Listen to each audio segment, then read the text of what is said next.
من بعد ذالکا، اس کے بعد، کہ اس کے بعد کہ اب تمہیں تو دلیل مل گئی ہے کہ تورا میں بھی نہیں ہے اور یہ حلال بھی حرام بھی نہیں تھا، تو اب اس کے بعد بھی اگر تم اللہ پہ جھوٹ باندھتے ہو، تم کہتے ہو نہیں نہیں یہ تو حرام ہی تھا، تو اللہ سبحانہ تعالیٰ کہتے ہیں فَأُولَئِكَ، بس یہی لوگ ہیں، ہم وہی تو ہیں، الظالمون، وہ سب ظالم۔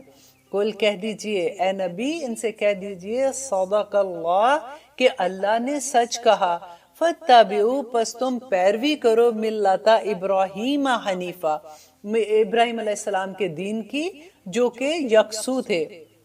اب یہاں پہ یہ بات ہو رہی ہے کہ اب اللہ سبحانہ تعالیٰ کہہ رہے ہیں کہ نبی ان کو کہہ دو کہ اللہ سبحانہ تعالیٰ نے جو کچھ بھی اس کتاب میں کہا ہے، جو کچھ دلیل دی ہے، دلائل دے رہے ہیں، وہ سب سچے ہیں۔ تم ملت ابراہیم کی پیروی کرو، ابراہیم کے طریقے کی پیروی کرو، کیونکہ ابراہیم علیہ السلام جو تھے وہ یکسو تھے، وہ شرک نہیں کرتے تھے، وَمَا كَانَ مِنَ الْمُشْرِكِينَ، اور وہ مشرکوں میں سے نہیں تھے، کیونکہ وہ بھی یہی مانتے تھے کہ حضرت یعقوب علیہ السلام جو تھے وہ تو ان کے دادا جو تھے وہ حضرت ابراہیم علیہ السلام ہی تھے، تو اس لیے وہ کیونکہ ہر کوئی جیسے ہم لوگ ہیں مسلمان سے لے کے، کیونکہ ابراہیم علیہ السلام کے دو بیٹے تھے، اسماعیل علیہ السلام اور اسحاق علیہ السلام، تو ان دونوں کے نسل میں سے جو آتے ہیں، تو آج تک ہم نبی صلی اللہ علیہ وسلم سے جب اگر ان کی نسل جاتی ہے تو اسماعیل علیہ السلام سے جاتی ہے، اور جو اسحاق علیہ السلام سے ہے وہ ان کی نسل جاتی ہے، تو اصل میں ہم سارے کے جا کے ملتے ہیں حضرت ابراہیم علیہ السلام سے۔ تو اللہ سبحانہ تعالیٰ کہتے ہیں کہ تم نے اگر فالو کرنا فَاتَّبِعُوا، پس پیروی کرو، ملت ابراہیم کے دین کی پیروی کرو، وہ مشرکوں میں سے نہیں تھے۔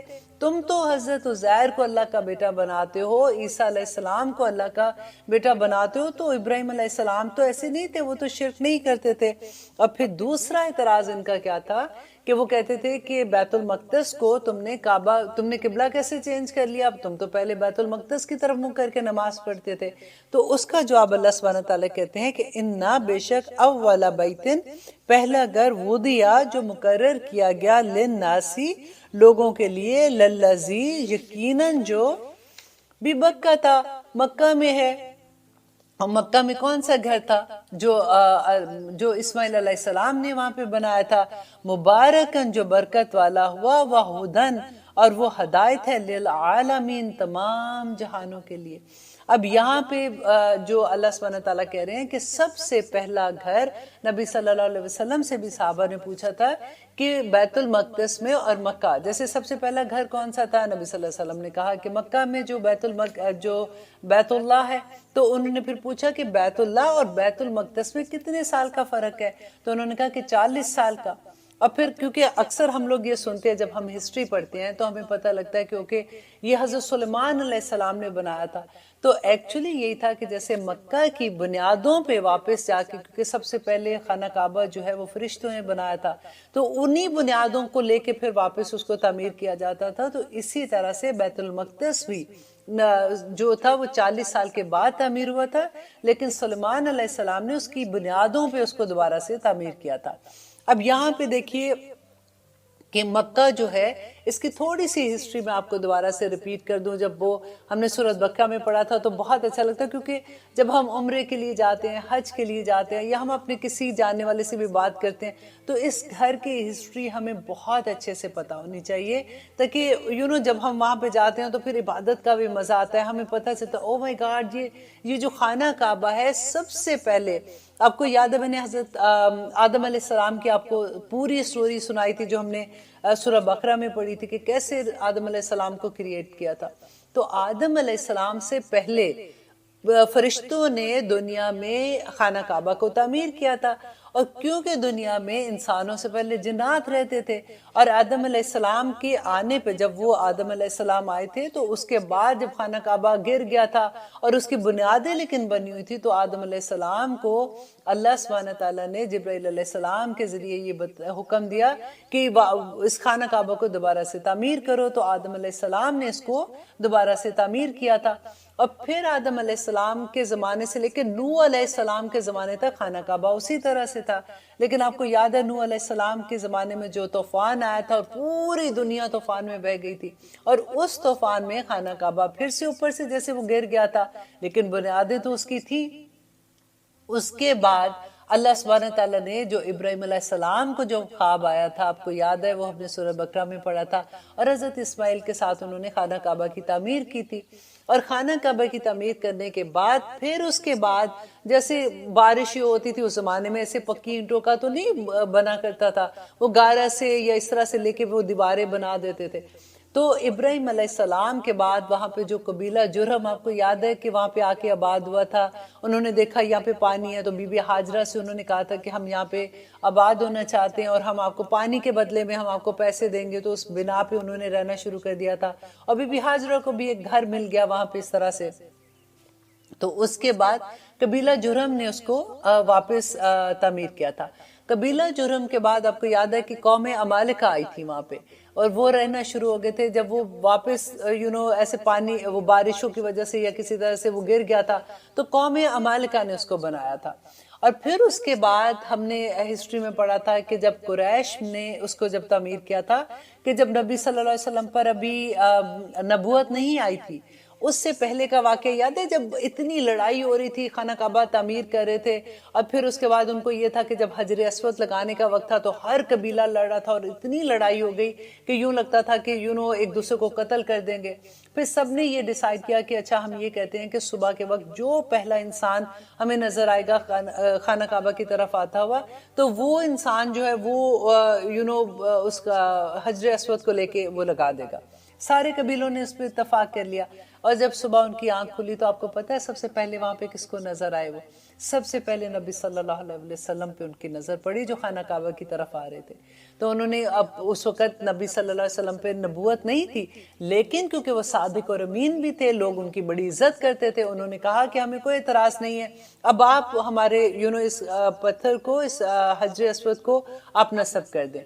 اور نبی صلی اللہ علیہ وسلم نے دیکھے کتنا خوبصورت کام کیا کہ انہوں نے ایک چادر منگوائی بڑی سی، اور سارے قبیلے والوں کو کہا کہ ایک ایک کونا سارے پکڑ لیں، اور جتنے بھی قبیلے تھے ساروں نے اس چادر کو پکڑا، اس کے بیچ میں انہوں نے حجر اسود رکھا، اور ان کا اس کو لے کے خانہ کعبہ کی طرف چلے، اور وہاں پہ لے جا کے بالکل وہاں پہ جہاں پہ نصب کرنا تھا وہاں سے حجر اسود اٹھایا اور اس کو نصب کر دیا.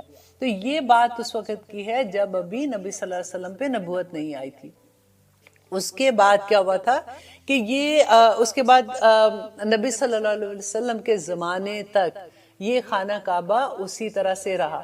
اب یہاں پہ ایک بات آپ نوٹ کیجئے کہ جب خانہ کعبہ قریش نے بنایا تھا اس وقت ایک بیت المقدس کیونکہ گر گیا تھا اور اس وقت کا ایک بادشاہ تھا، اس نے واپس اس کو تعمیر کرنا تھا، تو اس نے وہ جتنی خوبصورت اس کی وہ ساری تعمیر کی چیزیں تھیں وہ ایک کشتی میں تھی اور وہ لے جا رہے تھے اس کو تعمیر کرنے کے لیے. راستے میں وہ کشتی کہیں ٹوٹ گئی، اس میں کچھ ایسا چیز آ گئی کہ وہ وہاں تک نہیں پہنچ سکی اور وہ مکہ کے قریب وہاں پہ اس کو رکنا پڑا.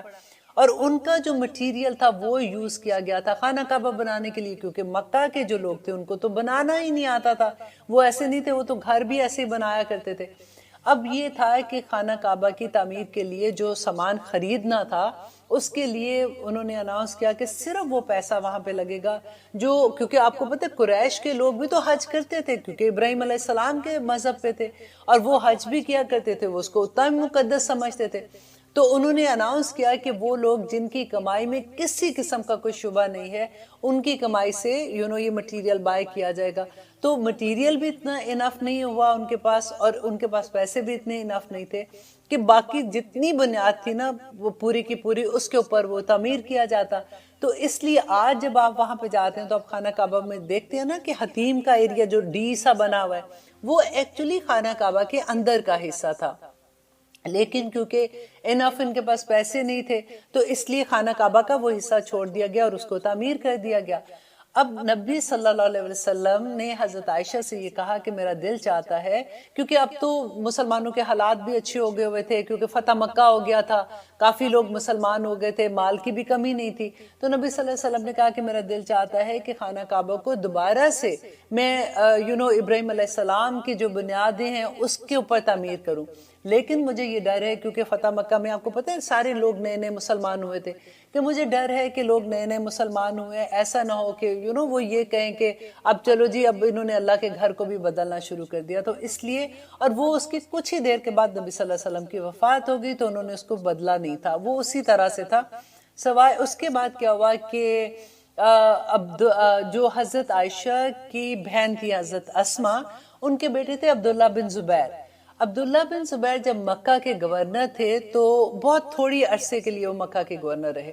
ان کو اس بات کا پتہ تھا کہ حضور صلی اللہ علیہ وسلم کی خواہش تھی، لیکن انہوں نے نہیں اس کو بدلا تھا، لیکن ان کی خواہش تھی تو انہوں نے یہ کہا کہ میں ان کی خواہشیں پوری کرنا چاہتا ہوں، تو انہوں نے خانہ کعبہ کو گرا کے دوبارہ سے ابراہیم علیہ السلام کے طریقے پہ ان کی بنیادوں پہ خانہ کعبہ تعمیر کر دیا. اب کیونکہ حجاج بن یوسف نے جب مکہ پہ حملہ کیا اور زبیر جو عبداللہ بن زبیر ہے ان کو شہید کر دیا خانہ کعبہ کے اندر ہی، تو اس کے بعد جب اس کی حکومت آئی تو اس نے یہ کہا کہ نہیں، کیونکہ اس کو یہ تھا کہ یہ تو سارا ان کے اوپر چلا جائے گا کہ اس نے بنایا ہے تو لوگ اس کا نام لیں گے، تو اس نے اپنا نام کرنے کے لیے اس نے کہا کہ نہیں جی دوبارہ سے اس کو گرا کے نبی صلی اللہ علیہ وسلم کی طریقے پہ جس طرح سے اس وقت بنا تھا اس طرح سے بنائیں گے. اس وقت جب اس نے دوبارہ سے تعمیر کیا اور واپس وہ جو ڈی والا حصہ ہے حتیم کا جس کو ہم حصہ کہتے ہیں، ایکچولی وہ خانہ کعبہ کے اندر کا حصہ ہے، وہ چھوڑ کے اس نے دوبارہ سے بنایا. صرف چینجز کیا کی کہ دروازے، پہلے 2 دروازے تھے، ایک سے لوگ اندر آتے تھے دوسرے سے باہر جاتے تھے، تو اس نے دروازے جو ہیں وہ ایک کر دیا اور اس کو اونچا کر دیا تاکہ ہر کوئی اندر آ جا نہیں سکے گا. تو یہ تھوڑی سی چینجز کی، لیکن انہی بنیادوں پہ اس نے دوبارہ سے خانہ کعبہ تعمیر کیا تھا. اب لیتے ہیں ایک چھوٹی سی بریک، انشاءاللہ آگے دیکھیں گے کہ اللہ سبحانہ تعالیٰ ہمیں کیا بتانا چاہتے ہیں. لا الہ الا اللہ محمد رسول اللہ. آپ دیکھ رہے ہیں قرآن میری زندگی. الحمدللہ ہم مکہ کے جیسے ایسا ٹاپک آتا ہے تو میرا دل چاہتا ہے کہ ہم ساروں کو ایسے ہسٹری یاد ہو کہ اس سے پھر جتنا کسی کو ہم پہچانتے اتنی محبت زیادہ ہوتی ہے، اتنا تعلق زیادہ لگتا ہے اس چیز سے. تو الحمدللہ ثم الحمدللہ مجھے پوری امید ہے کہ اب آپ سب کو زبانی یاد ہو گیا ہوگا کہ مکہ کے آج جو ہے جیسے ہمیں نظر آتا ہے تو اس کے پیچھے ہسٹری کیا ہے. اب دیکھیے کہ اللہ سبحانہ تعالیٰ کیا کہہ رہے ہیں، بِبَکَّةَ مُبَارَكًا. تو مبارک کیسے ہے کہ وہاں پہ ایک نماز پڑھنے کا 1 لاکھ نماز پڑھنے کا ثواب ملتا ہے جب ہم وہاں پہ جا کے نماز پڑھتے ہیں. اب اس کا یہ مطلب نہیں کہ وہاں جا کے نماز پڑھ لی اس کے بعد نماز ہی پڑھنا چھوڑ دی کہ ہم نے تو اپنی لاکھوں نمازیں پوری کر رہے ہیں، لیکن یہ ایکسٹرا ثواب ہے. انشاءاللہ قیامت کے دن اللہ سبحانہ تعالیٰ ہمارے اعمال کے ساتھ جب ہماری یہ والی نیکیاں ہمارے سامنے لے کے آئیں گے تو انشاءاللہ سبھی لوگ جنت میں چلے جائیں گے. وَهُدًى لِلْعَالَمِينَ، اور وہ ہدایت ہے تمام جہانوں کے لیے. فِيهِ، اس میں آیاتٌ بینات، اس میں نشانیاں ہیں واضح. کون سی نشانیاں ہیں؟ دیکھیں یہاں سے پہلے اس کو دیکھ لیں. نمبر 1 وہاں پہ آب زمزم کا آپ دیکھیں، بی بی ہاجرہ نے کس زمانے میں وہ جب پانی کا وہ کنواں نکلا تھا اور اس زمانے سے وہ جاری ہے، اور کس طرح سے لوگ حاجی جاتے ہیں پانی پیتے ہیں، کس طرح سے ساتھ لے کے جاتے ہیں. اتنا بڑی یہ نشانی ہے کہ ابھی تک بھی وہاں پہ اسی طرح سے پانی ہے. اور ڈاکٹرز نے جب سم ٹائم ہوتا ہے کہ وہاں پہ جا کے ہمیں یہ لگتا ہے کہ بہت سے لوگوں کو یہ ڈر ہوتا ہے کہ اگر ہمیں باتھ روم میں بار بار جانا پڑے گا تو ہم پانی کم پئیں گے. تو وہاں سے جا کے یہ معجزہ ہوتا ہے کہ لوگ کہتے ہیں ہم اتنا پانی پیتے ہیں لیکن ہمیں کوئی ایسی حاجت نہیں ہوتی ہے الحمدللہ، اور ہم آرام سے ایسے لگتا پیٹ بھی بھر گیا. اگر 40 دن تک بھوکا کوئی انسان رہے گا اور صرف آب زمزم پیتا رہے گا تو اس میں اتنے فائدے ہیں کہ اس کو وہ آرام سے جیت سکتا ہے اس کے ساتھ. اور دوسرا دیکھیں وہاں پہ جو اللہ سبحانہ تعالیٰ کی نشانیوں میں سے حجر اسود ہے جو کہ جنت کا لایا ہوا پتھر ہے. اس کے علاوہ دیکھیے وہاں پہ اللہ سبحانہ تعالیٰ کہتے ہیں وہ مقام ابراہیم. دیکھیں مقام ابراہیم بھی بینات نشانیوں میں سے ہے، لیکن اللہ سبحانہ تعالیٰ نے علیحدہ سے اس کا ذکر کیا. آپ لوگ جب عمرے کے لیے جاتے ہیں، حج کے لیے جاتے ہیں، آپ دیکھتے ہیں کہ وہاں سونے کا ایک ڈوم سا بنا ہوا ہے، اس کے اندر ایک پتھر ہے جس کے اوپر پورے نشان ہے حضرت ابراہیم علیہ السلام کے پاؤں کے. آپ دیکھیے میں وہاں پہ کھڑے ہو کے اکثر یہ دیکھتی ہوں کہ دیکھو جو انسان اللہ سبحانہ تعالیٰ کی راہ میں چلتا ہے اللہ سبحانہ تعالیٰ اس کے قدموں کے نشان بھی محفوظ کر دیتے ہیں، اور اس کے پیچھے پورا مسلح بنا دیا کہ اب پورے طواف جب ساتھ آپ چکر لگاتے ہیں تو اس کے پیچھے جا کے پھر آپ 2 رکعت نماز نفل پڑھتے ہیں۔ اللہ سبحانہ تعالیٰ نے اتنی خوبصورت نشانیاں، اور جا کے جب آپ اس کو دیکھتے ہیں، آپ دیکھیں یہ بالکل جیسے آج ہم جب کوئی بلڈنگ بناتے ہیں تو آپ دیکھیں جب پتھر اوپر لے جانے ہوتے ہیں یا انسان نے خود اوپر جانا ہوتا ہے تو وہ کس طرح سے کرین استعمال کرتے ہیں، تو یہ بالکل وہی کام کرتے تھے کہ جب اوپر جانا ہوتا تھا تو وہ پتھر کے اوپر کھڑے ہوتے تھے تو وہ پتھر اوپر چلا جاتا تھا، اور وہ جا کے وہ اسی طرح سے خانہ کعبہ تعمیر کر رہے تھے۔ یہ اتنی بڑی نشانی الحمدللہ۔ اور آگے کہ وَمَن دَخَلَهُ، اور جو کوئی داخل ہوا اس میں، کس میں؟ خانہ کعبہ میں، کان آمنن، تو وہ امن والا ہو گیا۔ دیکھیں خانہ کعبہ کے اندر حضرت عبداللہ بن عمر کہا کرتے تھے کہ اگر مجھے اپنے باپ کا یعنی حضرت عمر کا قاتل بھی خانہ کعبہ میں نظر آ جائے تو میں اس پہ بھی ہاتھ نہ اٹھاؤں، میں اس کو بھی معاف کر دوں گا۔ یہ ایسی جگہ ہے جہاں پہ چونٹی بھی اگر آپ کو نظر آتی ہے آپ اس کو بھی مار نہیں سکتے ہو، تو وہاں پہ جو انسان بھی جاتا ہے وہ امن میں آ جاتا ہے۔ وَلِلَّهِ، اور اللہ کے لیے، عَلَى النَّاسِ، لوگوں پر ہے، حجو، حج کرنا، البیتہ، اس گھر کا۔ تو اللہ یہاں پہ کیا ہے کہ اللہ کے لیے ہے کہ اللہ کا حق ہے لوگوں پر کہ وہ اس گھر کا حج کریں۔ دیکھیں یہ بہت بڑی بات ہے، آگے جو آ رہی ہے، من استطاع، جو کوئی طاقت رکھے، الیہ، اس کی طرف، سبیلا، راہ کی، ومن کافرا، یہ غور کرنے کی بات ہے کہ جو کوئی انکار کر دے، کفر کر دے۔ دیکھیں لفظ کتنا آیا ہے کہ جو حج نہیں کرتا، رائٹ، اس کے لیے ومن کافرا، اور جو کوئی انکار کر دے، کفر کیا، فإن اللہ، تو اللہ غنی، بہت بے پرواہ ہے، عن العالمین، تمام جہانوں سے۔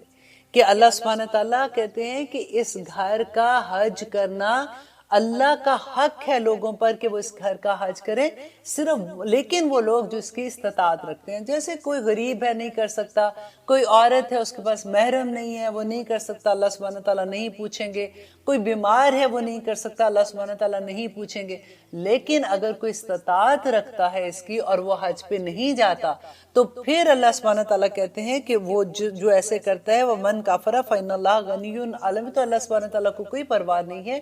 نبی صلی اللہ علیہ وسلم نے کہا تھا کہ وہ انسان جو استطاعت رکھتے ہوئے حج نہیں کرتا، وہ کافر مرے یا وہ اہل کتاب میں سے ان کا نام لیا تھا، انہوں نے کہا تھا کہ یا کوئی عیسائی مرتا ہے یا یہودی مرے، اس کا ہمارے ساتھ کوئی تعلق نہیں ہے۔ میں آپ کو اس کی تھوڑی سی ڈیٹیل بتا رہی ہوں کیونکہ ایگزیکٹ لفظ میرے پاس نہیں ہے، لیکن یہ حدیث بخاری کی ہے کہ کس طرح سے اگر حج ہم کتنے آرام سے کہہ دیتے کہ ہم حج پہ چلے جائیں گے، نو پرابلم، ابھی تو بڑا ٹائم ہے، ابھی بڑی گرمی کا وقت ہے، ابھی نہیں جانا، ابھی تو بچے چھوٹے ہیں، ابھی یہ ہو گیا۔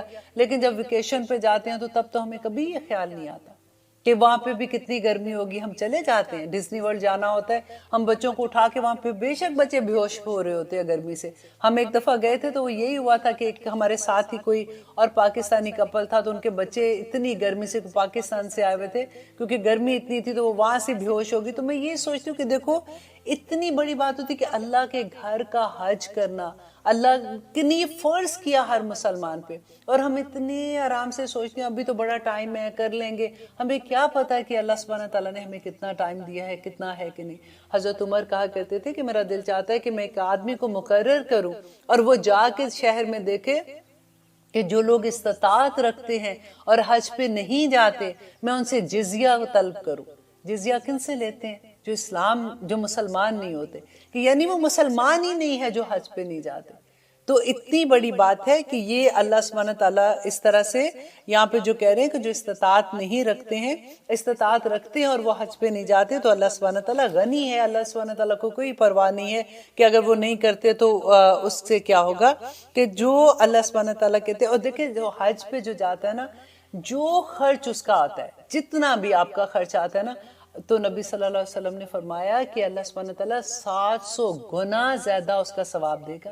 اب دیکھیے کہ جب ہم یہاں سے حج پہ جاتے ہیں تو کیا ہوتا ہے، اتنی دور سے، اب میں یہ سوچتی ہوں کہ جہاز پہ ہم جا رہے ہیں تو جہاز کا وہ فاصلہ جو ہے نا، وہ قدم قدم کا فاصلہ آپ دیکھیں، تو اتنے قدم میں ایک قدم پہ ایک گناہ معاف ہوتا ہے، ایک نیکی ملتی ہے، اور ایک درجہ بلند ہوتا ہے. اور ایک درجہ آپ دیکھیں کہاں سے کہاں کی بات ہے، اور ایک درجہ بلند ہوتا ہے.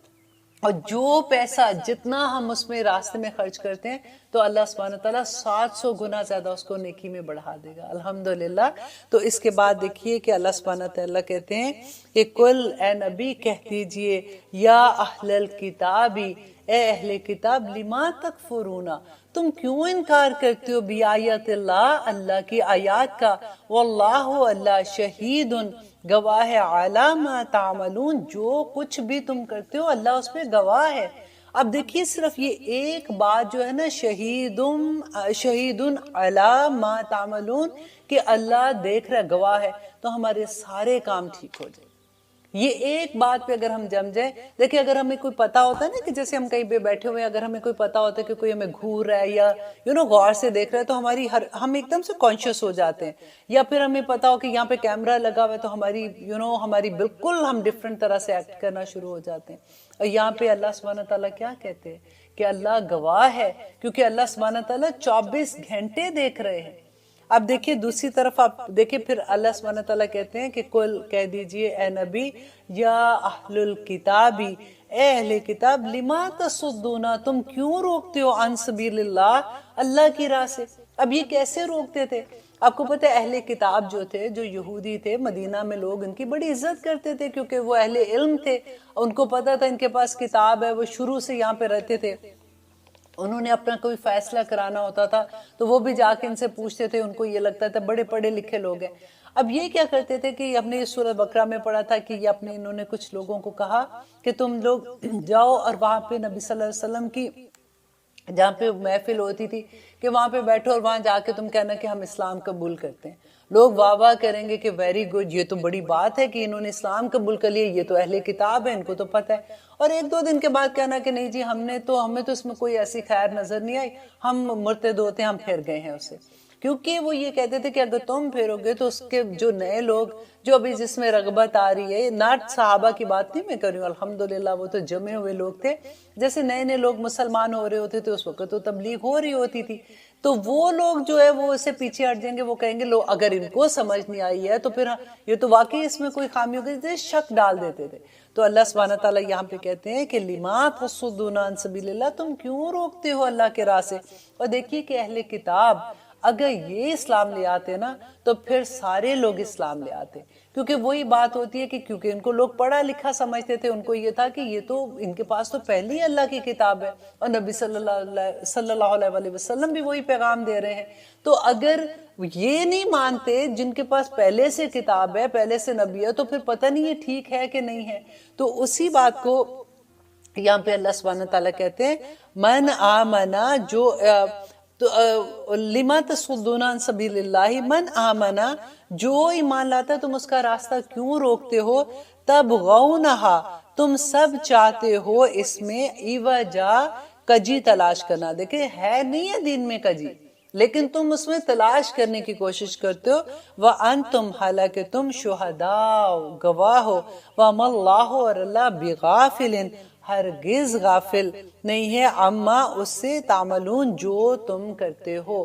کہ جو کچھ بھی تم کر رہے ہو تم اس پہ گواہ ہو، تمہیں پتہ ہے کہ یہ نبی صلی اللہ علیہ وسلم حق ہے، یہ قرآن حق ہے. میں نے آپ کو بتایا تھا کہ جب یہ قافلہ وفد جو آیا تھا ان میں سے دو بھائی تھے جن کی ڈسکشن تھی. ایک نے کہا کہ اگر تم کہتے ہو کہ یہ سچے نبی ہیں تو پھر ہم ایمان کیوں نہیں لے آتے. تو اس نے کہا کہ مجھے تو پھر اپنی جو تم تو حکومت میں ہو، گورنمنٹ میں ہو، تو تم تو اپنا پھر عہدہ چھوڑنا پڑے گا اور مجھے اپنا چھوڑنا پڑے گا. تو انہوں نے کہا نہیں پھر رہنے دو، اس بات کو چھوڑ دیتے ہیں. تو وہی بات اللہ سبحانہ تعالیٰ کہتے ہیں کہ تمہیں اچھے سے پتہ ہے اس بات کا، صرف دنیا کے کچھ فائدے لینے کے لیے، تھوڑی سی زندگی کے لیے تم جھوٹ بول رہے ہو. اور پھر آگے اللہ سبحانہ تعالیٰ کہتے ہیں یا ایھا الذین، اب اپنی باری آ گئی ہے، اب لکھیے ذرا اپنا نام. یا ایھا الذین آمنو، اے لوگو جو ایمان لائے ہو. اب سب کے جہاں جہاں آمنو کا لفظ آتا ہے نا، اپنا نام لکھا کیجئے تاکہ آپ کو پھر بہت آسانی ہوتی ہے اس آیت کو سمجھنے کی. پھر یہی لگتا ہے کہ میرے لیے پکار ہے اللہ سبحانہ تعالیٰ کی ان اگر تطیعو تم سب مان لوگے فریقن ایک گروہ کی بات من الذین ان لوگوں میں سے اوتوا الکتابہ جو کتاب دیے گئے یردوکم وہ پلٹا دیں گے تمہیں بعد ایمانکم تمہارے ایمان کے بعد کافرین تمہیں کافر بنا کر. اب یہاں پہ اللہ سبحانہ تعالیٰ کہتے ہیں کہ اگر تم اہل کتاب میں کون آتا ہے؟ جو اہل عیسائی ہیں وہ، اور کون آتا ہے؟ یہودی آتے ہیں، رائٹ؟ اب تو آپ کو پکا یاد ہو گیا ہوگا کہ اہل کتاب میں کون آتا ہے. تو اگر تم ان کی پیروی کرو گے تو جن کو کتاب دی گئی، تو تیو کا لفظ ہے نا، اگر تم ان کی بات مان لو گے، ان کی پیروی کرو گے تو یہ تمہیں لوٹا دیں گے تمہارے ایمان کے بعد کافر بنا کر. آج ذرا غور تو کریں کہ آج ہم کیا کر رہے ہیں، کس کی پیروی کر رہے ہیں، کس کے فیشن ہمیں اچھے لگتے ہیں، کس طرح کا ہونا ہمیں اچھا لگتا ہے. ایسی آیات آتی ہیں تو اتنا ڈر لگتا ہے جس کی حد نہیں، کہ اللہ سبحانہ تعالیٰ نے تو کھلم کھلا بتا دیا تھا کہ تمہارا تو ایمان خطرے میں پڑ جائے گا اور تمہیں کوئی فکر ہی نہیں ہے. ایمان خطرے میں پڑ گیا کوئی بات نہیں، ہمیں تو بالکل ویسے ہی، ہمیں تو زبان بھی ویسے ہی بولنی ہے، ہمارے کپڑوں کا سٹائل ویسا ہونا چاہیے، ہمیں تو اپ ٹو ڈیٹ ہونا چاہیے، ہمیں تو بڑے سٹائلش ہونا چاہیے، کیونکہ اللہ سبحانہ تعالیٰ نے جس چیز سے ہمیں منع کیا ہم نے تو اپوزٹ کرنی ہے نا پھر جا کے. اور پھر یہی حال ہوتا ہے. آگے دیکھیے گا، آگے جو آیات آ رہی ہیں، اللہ سبحانہ تعالیٰ نے اتنی کلیئرلی وارن کیا ہے کہ اس کے باوجود بھی جب ہم ایسے کام کریں گے تو اللہ سبحانہ تعالیٰ پھر پوچھیں گے نہیں آخرت میں ہمیں. اور آگے دیکھیں اللہ سبحانہ تعالیٰ تعجب نہیں ہوتا، جیسے کہتے ہیں وَكَيْفَ اور کیسے یہ ممکن ہو سکتا ہے تکفرونا کہ تم کرو گے، تم سب کفر کرو، وَأَنْتُمْ حالانکہ تم تتلا، حالانکہ تم پر تتلا تلاوت کی جاتی ہے، علیکم تم پر آیات اللہ کی آیات، وَفِيكُمْ اور تم میں رسولہ اور اس کا رسول ہے. کہ یہ کیسے ممکن ہے کہ تمہیں تو اللہ سبحانہ تعالیٰ کی طرف سے جو آیات آتی ہیں نبی صلی اللہ علیہ وسلم خود پڑھ کے سنا رہے ہیں، اور تمہارے اندر تو اللہ کا رسول بھی ہے. وَمَنْ يَعْتَصِمْ اور جو کہ مضبوطی سے تھام لے گا بِاللَّهِ اللہ کو، فقط تو یقیناً ہدیٰ تو وہ ہدایت دیا گیا اِلَىٰ صِرَاطٍ مستقیم سیدھے راستے کی طرف.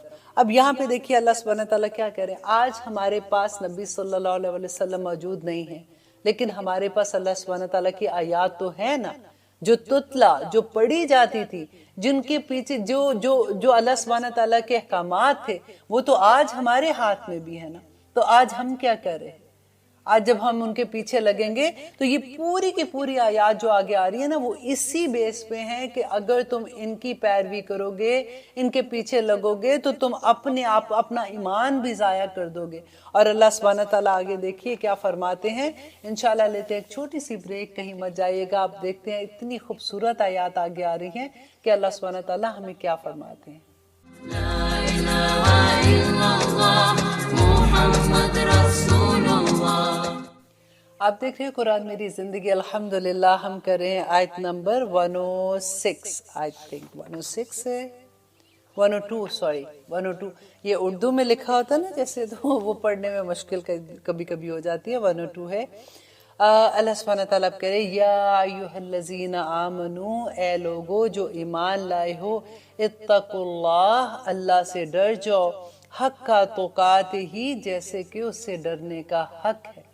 اب جیسے دیکھیے کہ اللہ سبحانہ تعالیٰ جب یہ والی آیت اتری تھی تو صحابہ کرام اتنا ڈرے کہ نبی صلی اللہ علیہ وسلم کے پاس آئے اور انہوں نے کہا کہ یا رسول اللہ، یہاں پہ تو اللہ سبحانہ تعالیٰ کہہ رہے ہیں کہ اللہ سے اتنا ڈرو جیسا ڈرنے کا حق ہے، تو ہم تو اللہ سبحانہ تعالیٰ کا حق ادا ہی نہیں کر سکتے. تو پھر اللہ سبحانہ تعالیٰ نے ایک آیت نازل کی تھی اس کے بعد، اور اللہ سبحانہ تعالیٰ نے کہا تھا کہ تمہاری جو استطاعت ہے اس کے مطابق ہی تم سے سوال کیا جائے گا، اور اللہ سے اسی کے مطابق ڈرو جتنی تم طاقت رکھتے ہو، جتنی تم میں ہمت ہے. تو اب دیکھیے یہاں پہ جب خطبہ نکاح جب پڑھتے ہیں اس وقت بھی یہی آیت پڑھی جاتی ہے کہ کیونکہ ایک نیا شادی شدہ جوڑا آپس میں مل رہا ہوتا ہے تو ان کو یہی بیسیکلی بتایا جاتا ہے کہ اللہ سے ڈر کے اپنی زندگی سٹارٹ کرو تاکہ اللہ سبحانہ تعالیٰ اپنی رحمتیں کرے. اب دیکھنا یہ ہے کہ اللہ سبحانہ تعالیٰ جو یہ کہہ رہے ہیں کہ اے ایمان والو اللہ سے ڈرو، تو اللہ کا تقویٰ کیا ہے؟ حضرت عمر سے اسی طرح کسی نے پوچھا تھا کہ تقویٰ کیا ہے، تو انہوں نے بڑی خوبصورت ڈیفینیشن دی تھی. انہوں نے کہا تھا کہ اس دنیا میں رہتے ہوئے آپ ایک راہداری سے چل رہے ہو جس کے دونوں طرف کانٹے ہیں, کانٹے دار جھاڑیاں ہیں, تو آپ اس کے اندر سے اپنی تنگ راہداری ہے, تو آپ جیسے اس راہداری سے گزرو گے نا اسی طرح سے بس دنیا میں سے گزرو. دیکھیں یہ تقوی جو ہوتا ہے, یہ جب انسان پہ مصیبت آتی ہے نا تو یہ صبر میں ڈھل جاتا ہے. جب اس کے گھر خوشیاں آتی ہیں تو وہ شکر میں ڈھل جاتا ہے. جب اللہ سبحانہ تعالیٰ کی خشیت آتی ہے تو وہ آنسوں میں ڈھل جاتا ہے. ہماری زندگی اگر اللہ سبحانہ تعالیٰ کے ڈر, اللہ تعالیٰ کی خشیت نہ ہوگی تو زندگی کچھ بھی نہیں ہے. ایک میں نے کسی سے بات سنی تھی, انہوں نے بڑی خوبصورتی سے کہا کہ جب تک ہماری زندگی میں قرآن نہیں کھلا تھا ہم تو بڑے آرام سے جنت میں جا رہے تھے اور ہمیں ہر راستہ جنت کی طرف لگتا تھا ہم جا رہے ہیں. جب سے قرآن زندگی میں کھلا ہے ہمیں تو لگ رہا ہے کہ یہ تو جنت میں جانے کا راستہ ہی بڑا مشکل ہے, کیونکہ پہلے کیا تھا کہ ہم نے تو اپنی مرضی کی جنت بنائی ہوئی تھی, اپنی مرضی کے راستے بنائے ہوئے تھے. دیکھیں یہ قرآن جو ہے نا, اب بالکل ایسے سوچئے کہ آپ نے فار ایگزامپل میں ہیوسٹن میں ہوں, شوگر لینڈ میں, یہاں سے میں نے نارتھ میں جانا ہے, تو جو بل بورڈ جو سائن لگے ہوتے ہیں نا کہ اب یہاں پہ مڑنا ہے, اب یہاں پہ سے یہ ٹرن لینا ہے, تو وہ سائن ہمیں بتاتے ہیں نا کہ ہم نے کہاں کہاں جانا ہے. یہ جنت کے راستے کے سائن بورڈ ہے. ایک ایک آیت پہ چلتے جاؤ چلتے جاؤ چلتے جاؤ, آپ کو سیدھا جنت کے اندر لے جائے گی. بالکل اسی طرح سے جیسے اگر ہم اپنے راستے میں سائن بورڈ ہمیں نہیں نظر آتا یا ہم غلطی سے اتر جاتے ہیں تو ہم ایگزٹ لے کے کہیں سے کہیں نکل جاتے ہیں اگر ہمارے پاس سائن نہیں ہوں گے. یہ سارے سائن بورڈ ہیں. اللہ سبحانہ تعالیٰ کا تقویٰ ہوگا تو ہماری زندگیاں بھی آسان ہو جائیں گی اور ہماری آخرت بھی آسان ہو جائے گی. اور آگے اللہ سبحانہ تعالیٰ کہہ رہے ہیں کہ وَلَا تَمُوتُنَّ, اور مت ہرگز نہ مرنا, الا مگر وَأَنْتُمْ مُسْلِمُونَ, کہ تم مسلمان ہو, تم سرنگو کرنے والے ہو, تم اطانا سمینا و اطانا کرنے والے ہو. جب تم موت کی حالت ہے کہ انسان زندگی میں جو کرتا ہے موت اسی حالت میں آتی ہے نا, تو اسی لیے اللہ سبحانہ تعالیٰ کہتے ہیں کہ جب تک تم مسلمان نہ ہو, کیونکہ اللہ سبحانہ تعالیٰ کو پتا ہے کہ آخرت میں کیا حساب کتاب ہے. انشاءاللہ آگے جو آیت آئے گی میں آپ کو بتاؤں گی کہ ابھی ہم لوگ جب پڑھ رہے تھے کہ آخرت کا تھوڑا سا نقشہ اس وقت میں آپ کو کریٹ کر کے بتاؤں گی کہ اللہ سبحانہ تعالیٰ 30 پارے میں کیسے بیان کرتے ہیں. اور آگے اللہ سبحانہ تعالیٰ کہہ رہے ہیں وَاعْتَصِمُوا, اور تم سب مضبوطی سے تھام لو, بِحَبْلِ اللَّهِ, اللہ کی رسی کو, جمیعاً سب کے سب. کہ اللہ کی رسی کا کون سی ہے, کہ اللہ کی رسی یہاں پہ صحابہ نے کہا کہ نبی صلی اللہ علیہ وسلم نے کہا کہ یہاں پہ اللہ کی رسی قرآن اور سنت ہے. کہ اللہ نے تو بتا دیا, یہ نسخہ بتا دیا کہ تم سارے اللہ کی رسی کو, اس قرآن کو مضبوطی سے پکڑ لو. وَلَا تَفَرَّقُوا, اور تم سب فرقوں میں نہ بٹ جاؤ. وَاذْكُرُوا, اور یاد کرو نعمت اللہ, اللہ کی نعمت کو. کون سی نعمت کو, کہ اللہ کو شکر ادا کرو کہ اللہ سبحانہ تعالیٰ نے تمہیں یہ جو قرآن کی نعمت دی ہے. علیکم, تم پر, اسکم, تم آداؤ, جبکہ تم تھے دشمن. اب یہاں سے پہلے میں آپ کو تھوڑا سا بتا دوں کہ دیکھیں اللہ سبحانہ تعالیٰ کہتے ہیں آج کل جیسے ہم دیکھتے ہیں اپنے ارد گرد سارے کے مسلمانوں کی وحدانیت ٹوٹ کے رہ گئی ہے. ہر مسلمان کو دیکھو فرقہ فرقہ, یہ کافر وہ کافر وہ کافر. وہ کہتے ہیں جو غیر مسلم ہے نا وہی ایک ہمیں مسلمان کہتے ہیں, ہم آپس میں تو سارے ایک دوسرے کو کافر کہتے ہیں. اب پاکستان میں آپ جاتے ہیں, آپ دیکھیں مسجدوں میں باقاعدہ لکھا ہوتا ہے کہ یہ کس مسلک کی مسجد ہے, تاکہ دوسرا اس میں نہ آئے. ہماری لڑائیاں کیا ہیں آپ دیکھیں, ہمارا اللہ ایک, ہمارے نبی ایک, ہماری کتاب ایک, ہمارا دین ایک ہے سب کا, پھر بھی ہم ایک دوسرے سے کیوں لڑتے ہیں. اب دیکھیے چھوٹی چھوٹی سی بات پہ کہ رفع یدین کرنا ہے کہ نہیں, آمین اونچا پڑھنا ہے کہ نیچا پڑھنا ہے, الحمدللہ پڑھنی ہے پیچھے امام کے نہیں پڑھنی ہے, یہ سارے فقہی مسئلے ہیں. اب یہ چیز چھوٹی چھوٹی چیزوں کو لے کے ہم نے پورا فرقہ اپنا علیحدہ بنا دیا. نبی صلی اللہ علیہ وسلم کو اللہ سبحانہ تعالیٰ نے کہا تھا کہ اے نبی ان سے کہہ دو کہ جو تم فرقے میں بٹ جاتے ہو وہ مجھ میں سے نہیں ہیں, وہ مسلمان ہی نہیں ہیں. اور ہم اتنے فخر سے اپنے آپ کو فرقوں میں بانٹ دیتے ہیں, اور ہم اپنے آپ کو جب تعارف بھی کرواتے ہیں تو ہم کیسے کرواتے ہیں. دیکھیں یہ سنی ہے, یہ شیعہ ہے, یہ ہے, یہ ہم سب مسلمان ہیں. اب ایک جھنڈے کے تلے جب ہم جمع ہو جائیں گے تو ہم اتنے مضبوط ہو جائیں گے.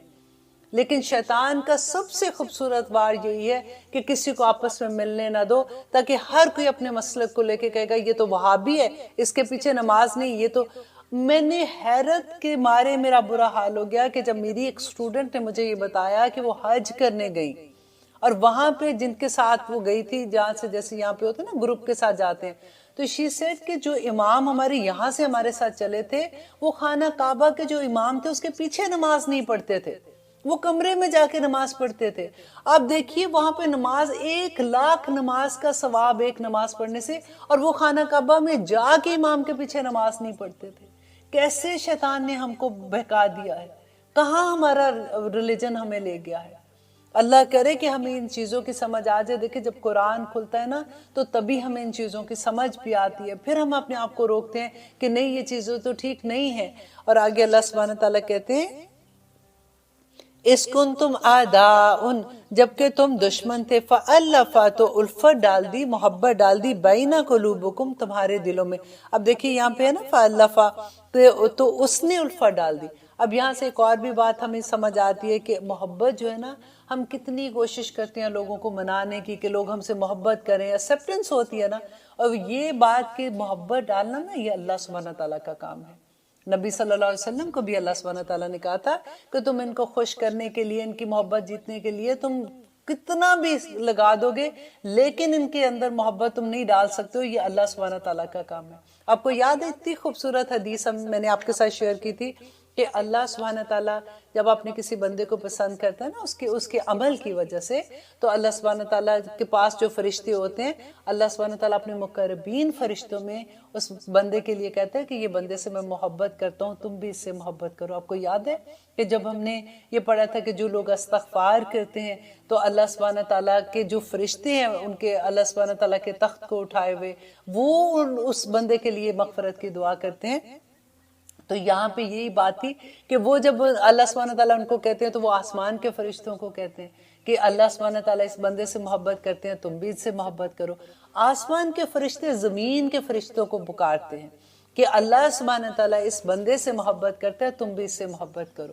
اور زمین کے فرشتے جو ہوتے ہیں وہ اس انسان کے ارد گرد جو لوگ ہوتے ہیں نا ان کو القاء کر دیتے ہیں کہ اس انسان سے محبت کرو کیونکہ اللہ سبحانہ تعالیٰ اس سے محبت کرتا ہے۔ اسی لیے تو کئی دفعہ آپ یہ نوٹ کرتے ہیں کہ آپ پتہ بھی نہیں ہوتا کہ کون آپ کے سامنے ہے اور لوگ آپ کو اتنی خوبصورت اسمائل دے رہے ہوتے ہیں، آپ کو یہ لگتا ہے کہ میں اس کو جانتی ہوں، یہ کوئی پتہ نہیں، مجھے ایسے نہیں پتہ لیکن مجھے لگ رہا ہے کہ میرے بہت پرانا اس کے ساتھ تعلق ہے۔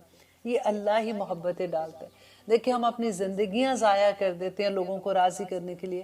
ایک رب کو راضی کر دے، وہ ایک سجدہ جسے تو گراز سمجھتا ہے 1000 سجدوں سے دیتا ہے آدمی کو نجات۔ یہ بالکل وہی والی بات ہے۔ تو اللہ سبحانہ تعالیٰ کہتے ہیں کہ تم دشمن تھے۔ اب یہاں پہ یہ بات جو بتا رہے ہیں کہ کیونکہ وہاں پہ مدینہ میں جو اوس اور خزرج 2 قبیلے تھے بڑا لڑتے تھے، اور ایک تو ان کی لڑائی 120 سال تک چلی، وہ اتنا آپس میں لڑتے تھے۔ اور وہاں پہ جو یہود تھے نا ان کا کاروبار یہ تھا کہ وہ ہتھیار بناتے تھے۔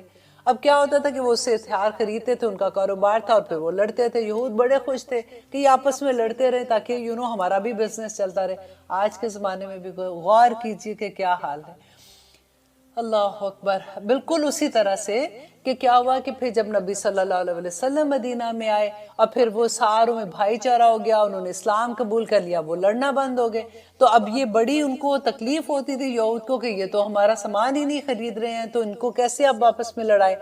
پھر یہ ہوا ایک دفعہ کہ ان لوگوں نے یہ پلان کیا، یہود نے، کہ کچھ لوگوں کو کہا کہ تم جب ان کے یہ بیٹھیں گے نا ان کی محفل میں جانا اور ان کو یاد کروانا کہ تمہیں یاد ہے تمہارے دادا کو، تمہارے پردادا کو فلاں دوسرے قبیلے کے اس بندے نے مارا۔